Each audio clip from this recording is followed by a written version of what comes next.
educator. Woo! I'm speaking only for myself. I'm not speaking on behalf of anyone I work for or with.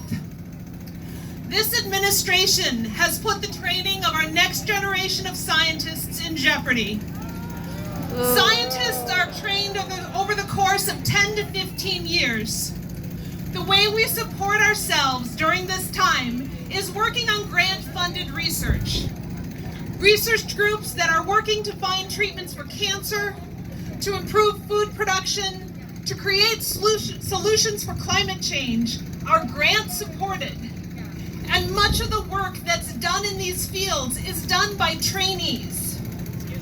By cutting research grant funding, young people cannot afford to start a career in science. One of my friends recently received a grant termination that removed the funding for 8 undergraduate researchers. There was no warning, no severance, immediate termination. These are 8 students who had their rug of their careers pulled out from under them.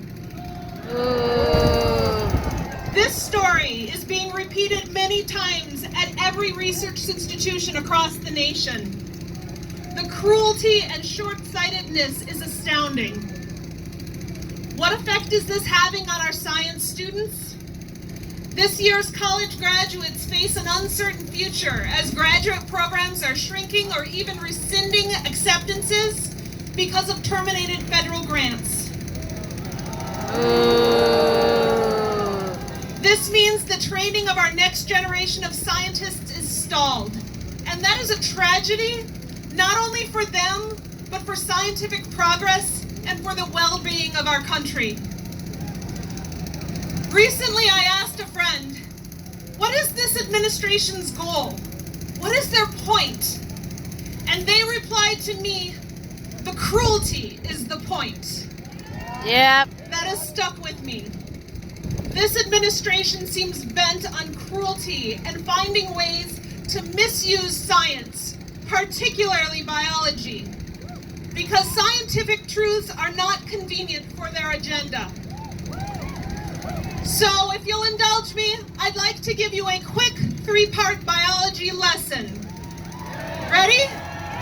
Woo. Lesson 1. The biology of sex is complicated across the whole diversity of life, and that includes humans. Woo. Reducing sex to a simple binary is bad science. Woo. Lesson 2. Vaccines promote the safety of communities and individuals from diseases. Woo. Diseases do not stop at state or national borders. The more we support the development and administration of vaccines globally and locally, the safer we will all be. Woo. Lesson 3. It is a basic ecological principle that diversity creates stability, efficiency, resilience, and function. So we got Science is better when it is practiced. medic, medic, medic, medic.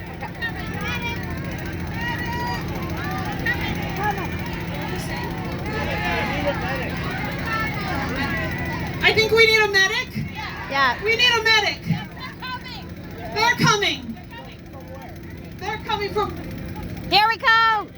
Right here. They're here. Are they here? Right there.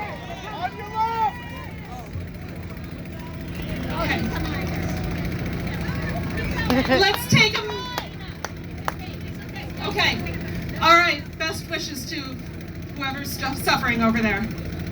All right. Lesson 3. It is a basic ecological principle that diversity creates stability, efficiency, resilience, and function. Woo! Science is better when it is practiced by a diversity of individuals. If you are an immigrant, a member of the LGBTQIA plus community, if you are brown, black, native, disabled, science needs you in our classrooms, in our laboratories, and in our field stations. And we as scientists need to work to make those places more welcoming for you. Woo! This brings me back to the cruelty of this administration. The only way I know to combat cruelty is through kindness.